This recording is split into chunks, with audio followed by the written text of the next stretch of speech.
Where did Israel travel after the death of Aaron? This is the question that we seek to answer today as we continue our verse-by-verse study of the book of Numbers on Walking Through the Bible. His word, the glory of his cross. If you have a Bible with you, you can turn to Numbers 33. We're going to be reading from verses 38 to 49. If you don't have a Bible, don't worry. Just follow along with us on the screen.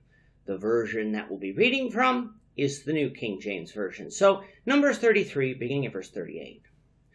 Then Aaron the priest went up to Mount Hor at the command of the Lord, and died there in the 40th year after the children of Israel had come out of the land of Egypt on the first day of the 5th month. And Aaron was 123 years old when he died on Mount Hor. Now the king of Arad, the Canaanite, who dwelt in the south in the land of Canaan, heard of the coming of the children of Israel. So they departed from Mount Hor and camped at Zalmonah. They departed from Zalmonah and camped at Punon. They departed from Punon and camped at Oboth. They departed from Oboth and camped at Abarim, at the border of Moab. They departed from Ijem and camped at Dibon Gad. They moved from Dibon Gad and camped at Almon Diblathem. They moved from Almon Diblathem and camped in the mountains of Abarim before Nebo. They departed from the mountains of Abarim and camped in the plains of Moab by the Jordan across from Jericho. They camped by the Jordan from Beth Jamoth as far as the Abel Acacia Grove in the plains of Moab.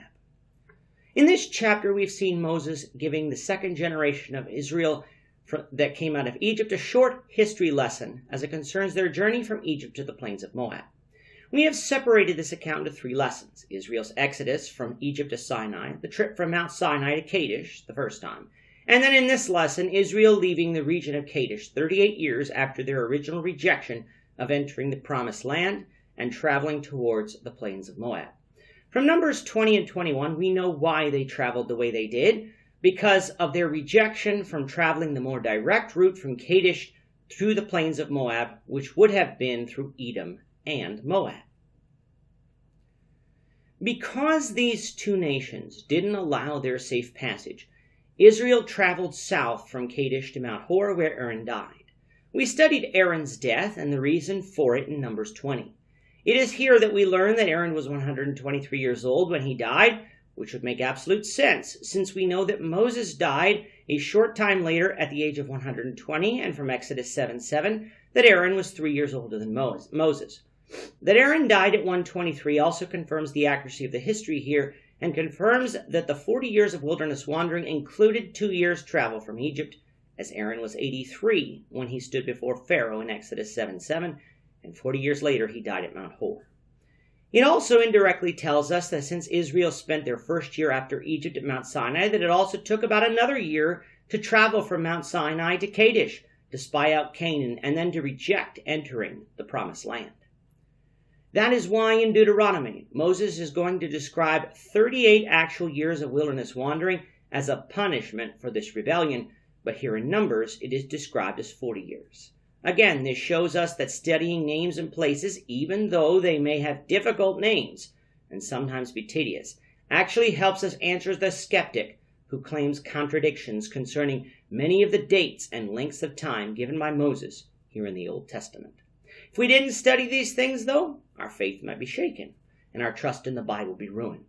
In verse 40 of Numbers 33, Moses does mention Arad the Canaanite that we saw in Numbers 21. However, he omits the fact that Arad attacked Israel and took some of their people hostage, after which Israel attacked and utterly destroyed their cities.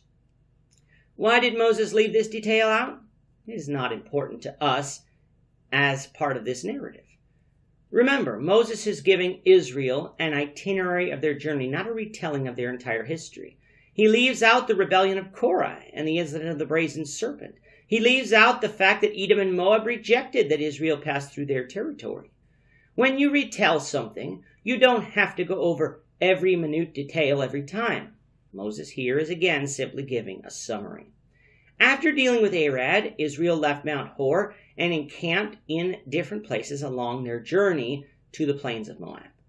Many of those places we have no idea where they are, and like it was with the trip from Sinai to Kadesh, more camps are listed here, than was listed earlier on in Numbers.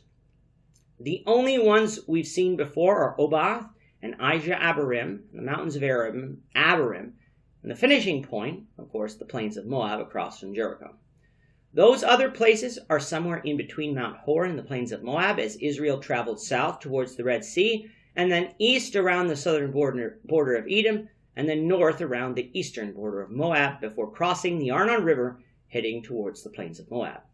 That we don't know where each of these places are shouldn't concern us, for Israel knew, which is why Moses was retelling this journey to them.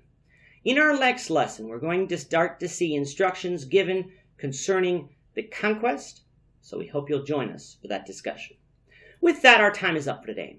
The Lord willing, we hope you'll join us for tomorrow's discussion of Numbers chapter 33, verses 50 to 56, as we continue our walk through the Bible, one verse at a time. Thank you for watching today's episode. We hope that you found it edifying and ask that you not only subscribe to our channel and podcast, but that you like and share this episode among your friends, so that the saving gospel of Jesus Christ can go out to the whole world.